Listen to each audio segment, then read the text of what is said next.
45 points last night, knocked down the go-ahead free throws with 31.8 seconds left to lift the Nuggets past the depleted Jazz.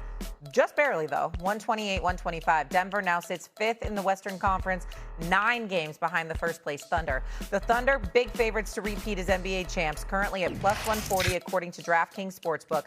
The 3 teams with the shortest odds to win the title all come from the West, while the Knicks have the 7th shortest odds to win the finals. And so now that we have a little bit more of an idea of where all these teams sit, the trades are done, which team, doesn't matter which conference, is under the most pressure to win a title this year? Vince, what do you think? I'm going to go off the board a little bit, and I'm going to say the Denver Nuggets, those same Denver Nuggets, and here's why, guys. The San Antonio Spurs are coming. The Denver, oh, there go Perk. There's Perk. I love it. I love it. Oklahoma City is not going anywhere. They have a core that's young. They have future draft capital with Sam Presti and everything that he's done there. They're going to be here.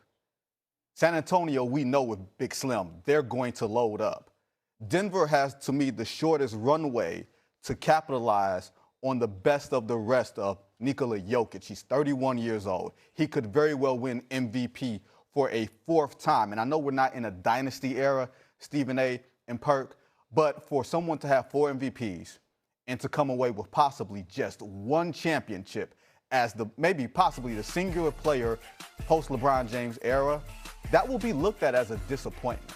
They've only gotten to 1 conference final since Jokic has started this MVP run. I know they've had injuries and everything else, but if they are assuming health, you're going to look away saying, man, they only came away with 1 championship. Bird got to multiple finals with winning 3 MVPs in a row. Magic won 3 MVPs and got to multiple finals, multiple championships. We know about Michael Jordan. We know about LeBron James winning 4 and all the hell that he caught in just getting to 3 championships, 4 championships.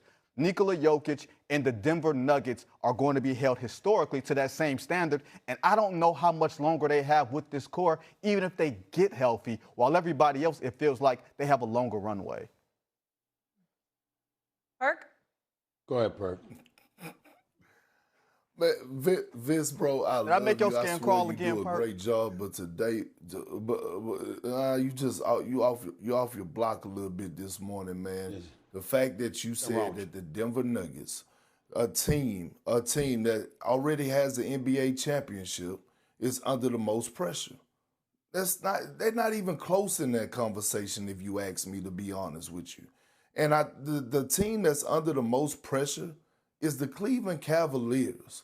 There's no other team that's under amount of pressure like those guys. There's no other player in the NBA that's under the amount of pressure like Donovan Mitchell. I'm one of these guys that is willing to argue with anybody that the Cavs has done more for Donovan Mitchell than they done for LeBron James. When it comes to surrounding him with the personnel and the bodies and firing coaches to put him in position to be successful. James Harden, it's pressure on him. Can he deliver? As a third option, because he's not even a second option on this team, it's going to be Evan Mobley. Is Evan Mobley going to fold again, or he's going to open up his level of physicality? Here's another thing. They fired J.B. Bickerstaff a couple of seasons ago. J.B. Bickerstaff is in the way of Cleveland Cavaliers with the best team in the Eastern Conference that have is the best record in the NBA. The Cleveland Cavaliers better go out and compete and try to win a championship. There's no other team in the league that's under the pressure like the Cavs and Donovan Mitchell. Perk is absolutely 1,000% right. Vinny, you got to come up with your own maneuver, turn it sideways from the camera. That belongs to Perk. And Perk, I'll upgrade it somehow before the end of this segment, and I'll personally show you how this chair actually reclines. What you were wishing to do, what you wish you could have done, I will show you that you could do it, before the segment is over. But let me say this to y'all both right now. Let me say this, Vinny, Perk is absolutely right. You off your rocker right now this morning. Something wrong with you. It's clearly the Cleveland Cavaliers. That's clearly the answer in this equation. I love me some Donovan Mitchell. I believe the brother is a stud. But you got the clothes and you've got the pieces around you. I understand, Perk, when you say they did more for Donovan Mitchell than they did for LeBron James, but more was required because Donovan Mitchell ain't 6'9", 260. So we got to take that into consideration as well, even though the brother's a stud. He might have needed a little bit more than LeBron needed, okay, because he's not LeBron, but he's still a stud. He's big time. James Harden, obviously, last 4 Game 7s, 13.8 points, 27% shooting, 17% from three-point range. That is unbecoming of one of the prolific scorers that we've ever seen in NBA history. Only attempted 9 shots in a Game 7 last year against Denver. Those are those questions. What about this one, Big Perk? Because you missed this one. What about the playoffs last year when these cats, actually, there were several starters that literally sat out? And then they were available for the next game. Well, if you were available for Game 3, you should have been available for Game 2. How'd that happen? So we had character issues as it pertained to the Cleveland Cavaliers. Not Donovan Mitchell, because he showed up. It was the other cats that weren't available. And we were like, what the hell is going on? Vinny, you reported on that, I remember. We were talking about it. We was like, how the hell that happened? I was listening to you on NBA radio at that time. You was talking about it. How the hell, if you could have played, if you could play a day later or 2 days later, you could have played 48 hours earlier. This is the playoffs, for crying out loud. And these cats, 3 starters or so, sat out the damn game. All of those things have engulfed the Cleveland Cavaliers, combined with what you said about J.B. Bickerstaff being replaced by Atkinson. In the end, there is nobody that has more pressure on them than the Cleveland Cavaliers. You got to close the deal. This is what it comes down to, because we're watching a multitude of players on that squad that have not answered the call. And that's the bottom line. They have to perform.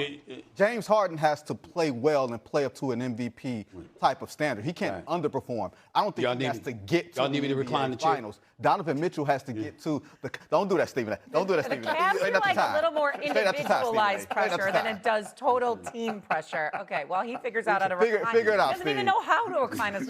After the break, on first take, Zion Williamson did open up to Malik. Look, he doesn't even know what he's doing. What is that? Okay, after the break, Zion Williamson opened up to Malika Andrews about his struggles to stay on the court. You don't want to miss his comments or our reaction. Where is he? Is he reclined? Oh, there he goes. Flat. Programs that's within an 8-mile radius, a 15-mile radius, and somehow, some way, this guy still gets all the players, and y'all are looking up at him. I mean, damn, this ain't Mike Krzyzewski you're going up against, supposedly anyway. It's just amazing to me that the guy is still in the position, that Duke is still in the position that they are. Having said that, first with Boozer, this guy says he's never scored less than 14 points a game in a game this season. Give credit where credit is due. When we talk about the Petersons in Kansas, the DeBonzes in BYU, the Flemings in Houston, and others, where do you put Boozer in that conversation when we think about the elite players in college basketball and what we're looking forward to coming in the upcoming NBA draft in June? Speak to me about that for a second, Coach. Cam Boozer is an absolute can't miss. His approach, his maturity, his physicality. People say, well, you know what? What does he do great? He does everything great. You know what he does great? He wins. He's part Paulo Banchero, part his old man.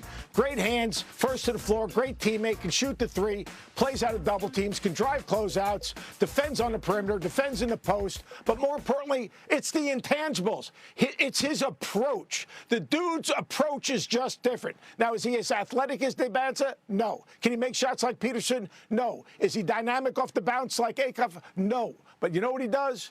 This guy is NBA ready because of his maturity. He'll embrace a role. He'll impact winning, and he's plug and play. He was raised to play in the NBA because he's been surrounded by. He reminds me of his dad. Leadership of his dad. Exactly. A little different in terms of his. He looks like his dad.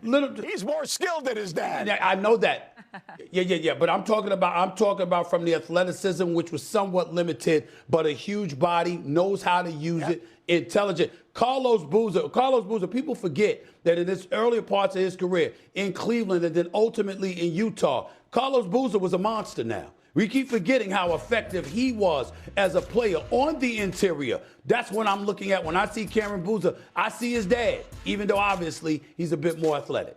So this Duke Yeah, Blue Devils. he can pick and pop and shoot the threes. One thing about Carlos, real quickly. Yes. Nothing better to watch watch Cam and his boys play a Duke basketball game. That's right. It's absolutely incredible, the joy he has in watching his boys. So much fun to watch. Oh my gosh, Yeah. dad goals, 100%.